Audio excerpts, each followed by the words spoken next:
Allez, bonjour à tous. Le Bitcoin est repassé aussi. On va voir l'analyse ensemble. C'est ultra intéressant ce qui vient de se produire.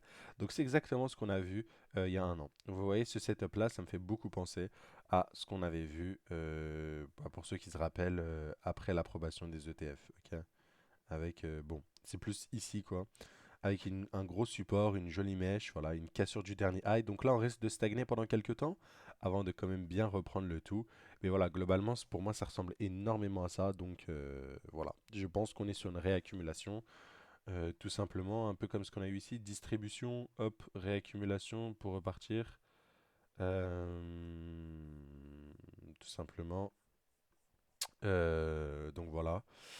Et c'est exactement ce qu'on voit ici sur notre ami BTC. Donc, bah, sur notre ami BTC, je vous avais dit le COS, le high protégé, bah, on vient de le titiller, donc pour moi il n'est plus protégé. On va le casser prochainement, donc il faut bien le casser avec une bougie. Mais pour moi, je pense qu'on va le casser. Au vu de ce que je vois, il n'est plus protégé, vu comment s'en approche dangereusement. Donc pour moi, c'est vraiment magnifique. Et donc ça veut dire quoi? Bah, direction la TH pour notre ami Bitcoin. Oui, oui. Direction la TH, vous ne rêvez pas. Pour moi, donc bon, on a laissé une petite imbalance au passage, mais bon, tu vois, on peut faire des trucs comme ça. Voilà, voilà. Tu vois, ça nous emmènerait vers fin janvier, on serait à la TH de Bitcoin, 108 000. Et là, je pense que les alts vont reprendre du poil de la bête au vu de ce qu'on voit ici sur notre ami BTC. Par contre, pour BTC, je pense que on est sur l'une des dernières réaccumulations. Peut-être que je me trompe, peut-être on rentre dans je ne sais pas quoi, comme à chaque fois le super cycle. Et cette fois, c'est différent. Rarement le cas, donc pour ma part, attention aux prochaines distributions sur BTC. Je pense qu'elles feront plus mal que ça, parce que voilà, quoi, on parle de quoi ici? Depuis le top, voilà, c'est vraiment léger. 17%, c'est vraiment léger, hein. Pour le coup, voilà. Mais ça prouve que tout le monde est vraiment tendu sur BTC et que juste avec moins de 17%, bah, j'ai même pas besoin d'aller, hein, sur les trucs liquidation, heatmap, bidule chouette. Franchement, j'ai juste à regarder là. Je peux vous dire que 5 lots cassés, en général, ça c'est, allez, c'est plus de 500 millions de liquidation. 500 millions à 1 milliard de liquidation. Et vous pouvez fact-check le truc, je l'ai même pas regardé. Donc voilà, vous pouvez regarder de votre côté. Et normalement, par vraiment juste visuel, par expérience, c'est vraiment ce genre de choses que je dirais, surtout en bull market. Donc quand même liquidation colossale. Donc voilà, ça c'est du côté BTC, ok? Donc du côté BTC, on l'a bien vu, on cite le COS, donc pour moi c'est très très haussier. Ça va suivre sur une majorité d'altcoins, vraiment. Je pense qu'on n'est pas prêt. Et je pense que voilà, au vu de ce qu'on voit sur BTC, alors juste je récapitule, le trade de l'accumulation c'est ça. C'est ça. Stop loss ici, avec l'eau protégée, hop, si on rentre maintenant, hop, on utilise notre petit ami Fibonacci, hop, hop. TP, bon, on va dire, hop, au 1,68, donc à 120 000. Voilà, voilà sur BTC le trade. RR2, 4, voilà, voilà. Le trade assez simple, swing sur BTC d'une réaccumulation que vous voyez ici, tout simplement. Voilà, comme ça c'est clair. Et l'invalidation, encore une fois, qui nous indiquerait un plongeon beaucoup plus bas, ce serait la cassure de ce lot-là. Et bien sûr, si on casse ce lot-là, bah, on ira visiter ces zones-là, excusez-moi. On ira visiter ces zones-là. Donc bon, maintenant si on fait un petit point sur ETH USD, c'est magnifique ce qu'on a eu. C'est franchement, voilà, vous le voyez ici. Pour moi, très très haussier. Bon, on n'est pas comme BTC, vous avez vu, aussi proche de là. Mais franchement, si on aime le risque et on pense à une reprise haussière, je pense que pour moi, c'est un trade que je tenterai. D'ailleurs, le trade, je l'ai tenté bien plus tôt. Je l'ai tenté vers ici. Et voilà, pour une reprise haussière et récupérer au moins la résistance, hein, toutes ces liquidités, quoi. Là, on est vraiment sur au moins un RR de 5 du côté Ethereum. Voilà, voilà. Mais bon, en fait, ce qui s'est passé ici, ce qui est intéressant, c'est bon, déjà en 4 heures, vous le voyez, on est venu liquider tout ça. Et en fait, vous avez vu, cette jolie trendline là, je l'avais pas vue. Mais franchement, là, vraiment, je peux vous le dire, trendline liquidée plus COS, cas d'école. Cas d'école.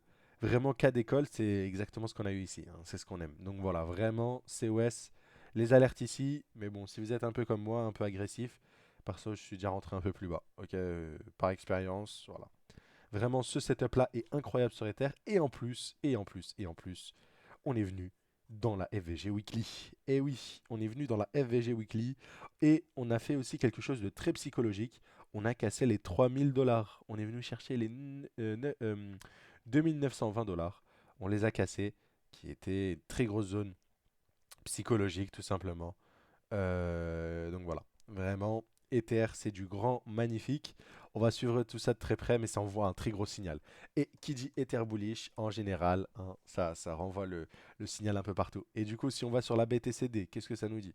Bah voilà, on a on a un peu pu croître, mais pour moi, on revient dans dans la zone de supply qui est juste ici.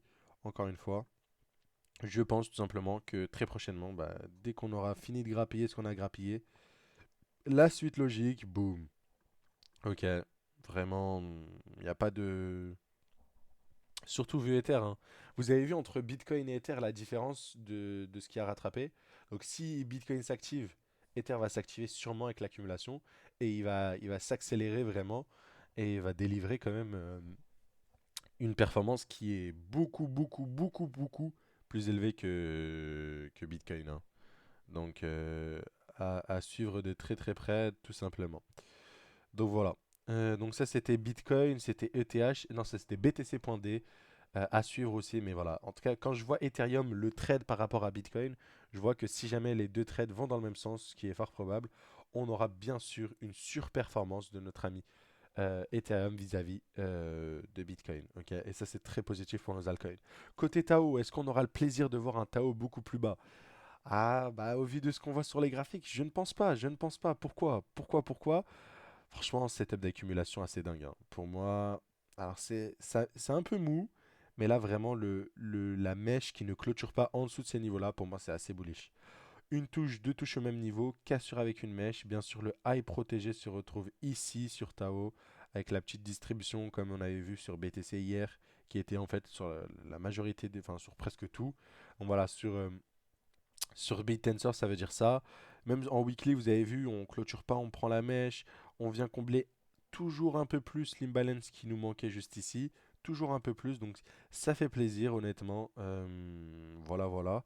Et maintenant, il faut attendre le COS et sur du 4 heures, bah, on semble bien pris, donc ça met un peu de temps, mais voilà, ça semble très très positif quant à cela. Et c'est un peu comme Ether, si vous pensez que ça va se recycler de BTC sur les autres, pourquoi pas tenter après, bien sûr. Là, c'est très avant-gardiste parce que je vous le rappelle, hein, des configs comme ça, nous on spécule sur ça, mais bon, on peut très bien continuer à faire un petit truc comme ça et repartir, tu vois, ou même euh, juste comme ça, continuer une trend line et en fait liquider la trend line et repartir, ok, et un truc comme ça, quoi. Pardon, hop, une trend line de la sorte. Faudra suivre. Mais voilà, au vu de ce que je vois en termes de clôture et de mèche, bah voilà, pour moi c'est toujours intéressant à l'achat Tahoe. Dans tous les cas. Intéressant à l'achat ici et intéressant à l'achat aussi plus bas si jamais vous avez les $360. Mais là, le retour à 380 ce sera peut-être le retour ultime. Et là, on va repartir. Donc, honnêtement, très intéressant à suivre notre ami Tao.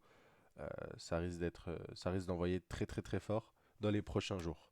Côté Arweave, bah Arweave il a beaucoup moins subi la chute que les autres, honnêtement. Donc ça, j'en suis ravi déjà de un. Donc, j'en suis ravi. Et quand je le regarde juste ici, bah voilà, pareil, le même setup, une trend line que vous voyez juste là, qu'on vient liquider, cassure à la baisse. Et là, on est en train de reprendre du poil. Et on est revenu dans le bloc initial, vous avez vu. Et là, on est en train de repartir. Donc, il est possible qu'en fait, on n'ait même pas une cassure de ce niveau-là, au vu de ce que je vois sur BTC. Et donc, on est toujours dans une belle zone d'achat pour le Arweave. En tout cas, moi, j'ai fait le stock, j'ai fait le bloc. Je suis prêt pour la suite si jamais ça se délivre et le bottom est ici. Bien sûr, on ne s'affole pas, ça ne s'est pas confirmé sur Ether, sur BTC à deux doigts, mais bon, on le sait.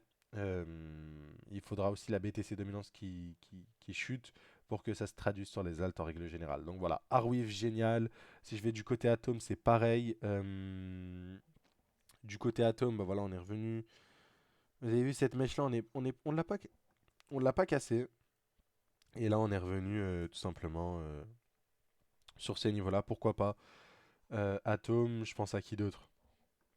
Je pense à ANKR qui nous délivre aussi, pareil, un joli pattern qui nous a déjà délivré par le passé. Hop, avec un lot protégé ici, avec cette mèche, tout simplement, pour ensuite repartir. C'est un peu ce qu'on avait eu ici, un peu.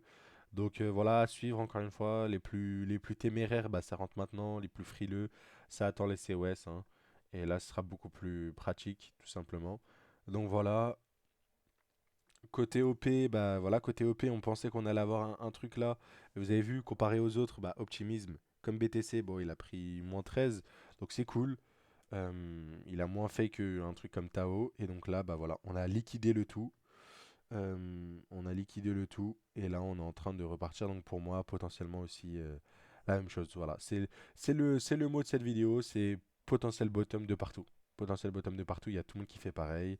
Je regarde LPT, c'est pareil. Je regarde le PAL. Bon, bah voilà, ça a été racheté très rapidement. Je regarde le 0XO. Voilà, liquidation de la mèche précédente, pareil. Je regarde le GMX. Ok, le GMX, on n'oublie pas, ça c'est le bottom de l'accumulation. Je pense qu'il est toujours protégé. Là, pour moi, on est de retour dans ce bloc-là. C'est vraiment le bloc long terme sur GMX. Et pour moi, il y a vraiment the trade à prendre. Toujours dans la continuité de l'analyse. Je pense toujours que. Voilà. Surtout que je l'avais en daily l'accumulation. Et qu'on a des EQH. Je pense toujours qu'on a ne serait-ce que ce trade-là qui a un RR de 5. 100% à venir chercher. Et même ces niveaux-là, RR de 171. Et je vous parle même pas de l'ATH. Donc là, RR de 10, l'ATH, RR de 16. Donc colossal. Colossal. Côté Starknet, on est toujours aussi dans le bloc initial. On est de retour ici. Pareil. Voilà, c'est que ça. Franchement, on a les lows ici. Ok, sur cela. Pareil sur Ether à 2600 à peu près. Normalement, ça devrait rebondir pour moi. Vu ce que je vois sur BTC, ça devrait se traduire sur les altes. Donc voilà, je me mouille un peu tôt, pas de COS, mais je me mouille, je vous le dis. Donc voilà, voilà. On verra comment ça va se délivrer dans les prochaines journées, prochaines semaines. Accrochez-vous bien et je vous dis à très très vite les amis. Ciao ciao.